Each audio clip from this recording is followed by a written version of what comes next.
Yay, we're reopening. Yes, but that's not the goal, reopening. A lot of damage was done on many levels. Economic damage, social damage, psychological damage. Number of divorces worldwide went up something like 300%. What was the effect on children who were left at home for a year and didn't socialize? What's the effect on people who have been isolated from loved ones? I mean, there's tremendous damage that has been done. And not just in New York, everywhere. So I don't think of it in terms of reopening. I think of it more in terms of post 9/11, post Hurricane Sandy. It wasn't about reopening and rebuilding what we were. No. If the house gets knocked down, we're going to build a better house than we had before.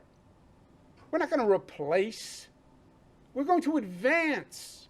Let's advance. And let's be honest, New York wasn't perfect before this happened. Not like we had the perfect home that was destroyed, and therefore we're going to rebuild the identical home because it was perfect. There was a lot of work to do. And part of being New York tough is, yeah, you knocked us down. Yes, it hurt. Yes, there was pain. But we're going to get up. And we're not just going to get up, we're going to get up smart and strong and united. And we're going to make this a moment of opportunity because everybody has to rebuild. New York's rebuilding, so is California, so is Chicago, so is Canada, so is Europe.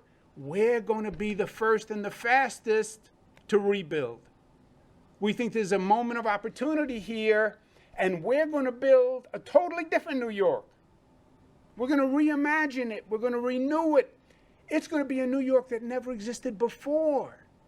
And we're going to take this moment of reset internationally, and we're going to use it to our competitive advantage. Because we're fast, and we're good, and we're smart. And we're going to come out of this reset ahead of our other competitors. And we're going to fix a lot of the things that we should have fixed all along. And it can be a moment for a New York renaissance. Our New York has to be cleaner. It has to be safer. It has to be fairer. It has to be more economically competitive. We have to reform public safety. The rate of crime, especially in New York City, is unsustainable. We have to repair the relationship between the police and the community. It has to be done. It came to a head at the George Floyd killing. It still hasn't been fully resolved. That has to be done. You know what New York's economics are tied to? The crime rate. Go back and look at the crime rate and look at the economic activity rate. When crime goes up, the economy goes down. We have to repeal SALT because the taxes on the middle class, property taxes, are a killer in this state. Yes, we're the greatest state in the nation. How much of a premium do we expect people to pay to live here? The federal government did it. It was an attack. It was wrong. It was political. Every federal politician promised to redo it. Chuck Schumer said, I promise. Kirsten Gillibrand said, I promise. Jerry Nadler said, I promise. All right, repeal SALT. Because when President Trump did it, they all put out statements saying, we're going to repeal it. It was terrible. Repeal it. That is a major tax cut for New Yorkers.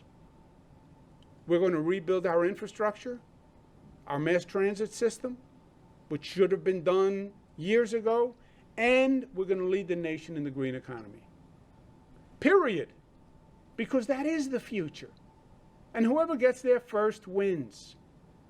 And we're going to learn from this COVID nightmare that took this country unprepared and we're going to have the best public health system in the nation.